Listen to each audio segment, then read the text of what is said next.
జై శ్రీమన్నారాయణ.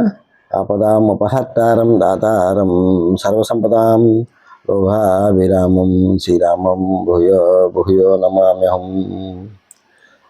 శ్రీమద్ రామాయణం, మనకి వాల్మీకి మహర్షి రచించిన శ్రీమద్ రామాయణాన్ని యథాతథంగా అందించాలి యజ్ఞ ప్రారంభించి ఈరోజు 3వ సర్గ సంక్షిప్తంగా తెలుసుకుందాము. ఈ సర్గ విశేషం ఏంటంటే, మహారాజు ఆజ్ఞ మేరకు వశిష్ఠుడు సుమంత్రాది మంత్రులను ఆదేశించుట, దశరథుడు శ్రీరామునికి సూచన ఇవ్వట. ఇది సర్గ విశేషము. ఎందుకంటే ఎప్పుడైతే రాముణ్ణి రాజుగా కోరుకున్నారో ప్రజలందరూ కూడా, సామంతరాజులందరూ కూడా, ఇక శ్రీరాముని యువరాజు పట్టాభిషేకం చేయడానికి ఈ యొక్క వశిష్ఠుడికి ఆదేశిస్తాడనమాట. ఏదైతే ఈ యొక్క సాధన సామాగ్రి ఏమైతే చేయాలి అంటే, అవి పట్టాభిషిక్తుడిగా చేయడానికి ఏదైతే సామాగ్రి కావాలో అవన్నీ కూడా వశిష్ఠుడికి అయితే, వశిష్ఠుడు ఏం చేస్తాడంటే ఇవన్నీ కూడా మంత్రులకి ఆదేశిస్తాడు. ఎప్పుడైతే మంత్రులకు ఆదేశించారో దానికి తగ్గ సామాగ్రిని అంతా కూడా సిద్ధం చేయాలి. ఎప్పుడు రేపు ఉదయాన్నే జరగాలి ఇవన్నీ కూడా అని పట్టాభిషిక్తులు చేయాలని ఒక లక్ష్యం అనమాట. నిర్ణయం, ఇది నిర్ణయం. ఈ నిర్ణయానికి అనుగుణంగా వీళ్ళందరూ కూడా, మంత్రులందరూ కూడా రెడీ అయ్యారు, సిద్ధమయ్యారు. ఇవన్నీ కూడా చేస్తూ అన్ని కార్యక్రమాలు నిర్వర్తిస్తున్నారు. అలాగే రేపు పొద్దునే స్వస్తి వచనాలు కూడా పలకాలి అని యొక్క దశరథుడి ఆజ్ఞని వీళ్ళందరూ కూడా పాలిస్తూ ఉన్నారు. అలా పాలిస్తూ ఉన్నప్పటికీ తర్వాత రాముడికి కూడా కబురు చేశాడు అన్నమాట. చూడండి గొప్పతనం. అంటే రాముడికి కూడా పూర్తిగా తెలియదు రేపొద్దున తనకి పట్టాభిషిక్తుడు చేస్తాడు అనే ఒక విషయము రాముడికి కూడా తెలియదు. అది అంత అంత నిగూఢంగా, అంత రహస్యంగా ఉంటుంది ఒక్కొక్క విషయం. కానీ ఆశ్చర్యార్థం ఏంటంటే, రాముడికి ఎలాంటి కోరికలు లేవు కాబట్టి ఆయనకి పట్టాభిషిక్తుని చేయాలని ఈయన కోరిక. ఎప్పుడైతే రాముడిని కబురు పంపారో రాముడు బయలుదేరి వస్తున్నాడు. రాముడు బయలుదేరి వచ్చేటప్పటికి, ఆ సభకు వచ్చేటప్పటికి రాముడిని చూడటానికి అక్కడ ఉన్నటువంటి సభలో ఆ రాముడి యొక్క అందాన్ని, రాముడి యొక్క ధీటిని ఎన్ని చూసి చాలా ఆనందపడ్డాడు. తనకు తాను ఆనందపడ్డాట. నేను ఎలా పట్టాభిషక్తులు చేస్తే ఎంత బాగుంటాడు నా రాముడు. అసలు ఆ పట్టాభిషక్తులు చేసినట్టుగానే ఆయన భావన చెందాడంట. ఆ విధంగా ఆయన యొక్క కనులు ఆ విధంగా చూస్తూ అక్కడ ఉన్నటువంటి సామంతరాజులు అందరూ కూడా రాముడిని ముఖ్యంగా చెప్పాలంటే ఆయనలో ఉన్నటువంటి అందాన్ని, ఆయనలో ఉన్నటువంటి ఒక నడక తీరిన ఆయన యొక్క విధానాన్ని అందరూ కూడా ఎంతో ఆనందపడ్డారంట. పడ్డ తర్వాత ఇక్కడ ఏం చెప్తున్నారంటే, ఇంకా సర్గలో అలాగే ఎప్పుడైతే వచ్చాడో రాముడికి కొన్ని సూచనలు ఇస్తున్నాడు. ఏమైనా సూచనలు ఇస్తాడంటే, ఒక రాజుగా ఎలా పాలన చేయాలి, ఒక యువరాజుగా పట్టాభిషిక్తి చేస్తున్నాడు కాబట్టి రాముడు ప్రజలతో ఎలా ఉండాలో గొప్పతనాన్ని దశరథుడు తెలియజేస్తాడు. ఇది నిజంగా ఎంత గొప్పతనం అంటే, అలా తెలియచేయటం వల్ల ఇవాళ మనకి రామాయణం వచ్చింది ఎప్పుడు? త్రేతాయుగము, కృతాయుగము, త్రేతాయుగము, ద్వాపరయుగం, కలియుగం. ఇప్పుడు కలియుగం నడుస్తుంది. కలియుగంలో ఈరోజు కూడా మనం రామాయణాన్ని వింటున్నాము, తెలుసుకుంటున్నాము అంటే ఇది ఆది కావ్యం. ఈ ఆది కావ్యం ద్వారా ఆ రోజు ఏమి చేశారు, రాజు ఏం చేశాడు, రాజు ప్రజలతో ఎలా ఉన్నాడు, కన్నబిడ్డల్లా ఉన్నాడు, ఇవాళ అలా పాలించాలి, ఈరోజు అలా చేయాలి అనే ఆ పద్ధతినే ఈరోజు ప్రజలు కోరుకుంటున్నారు. ఇవాళ ప్రజలు రాముడిని ఈరోజు కూడా కళ్యాణం ఎందుకు చేస్తాను, మనం ఎప్పుడో జరిగిన దాన్ని ఇవాళ కూడా రామరాజ్యాన్ని ఎందుకు కోరుకుంటున్నాం? దశరథుడు చేసినటువంటి తన బిడ్డకు చేసినటువంటి సూచన, అలాగే రాముడు లోకాన్ని పాలించి చూపించిన విధానమే ఇవాళ అందరూ కూడా మార్గదర్శనం అనమాట. అలాగే తనకి ఏం చెప్తున్నాడో 2 విషయాలు తెలుసుకుందాం. ఏం చెప్తున్నాడు?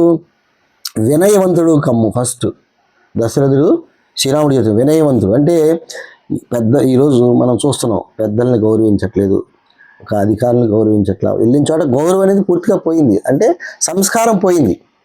కాబట్టి ఒక రాజుకి చెప్తున్నాడు, ఒక రాజు ఇంకొక బిడ్డకి చెబుతున్నాడు, తను కాబోయే రాజుకి చెబుతున్నాడు. ఇక ఈ గొప్పతనం, ఆయన భగవంతుడి అవతారమే కానీ తనకు తెలియజేస్తున్నాడు, ఒక వినయవంతుడు కమ్ము.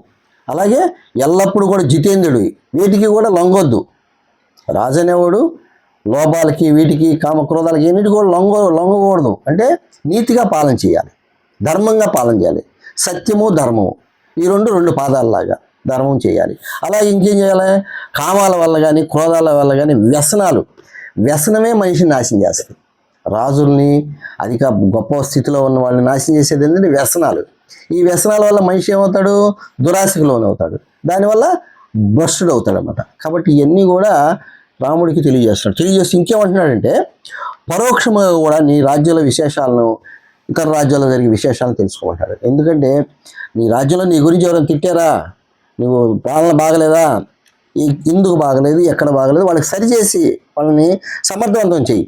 అంటే వాళ్ళని నువ్వు దండించడం కాదు, వాళ్ళకి ఎక్కడ నచ్చలేదో దాన్ని సరిచేయి.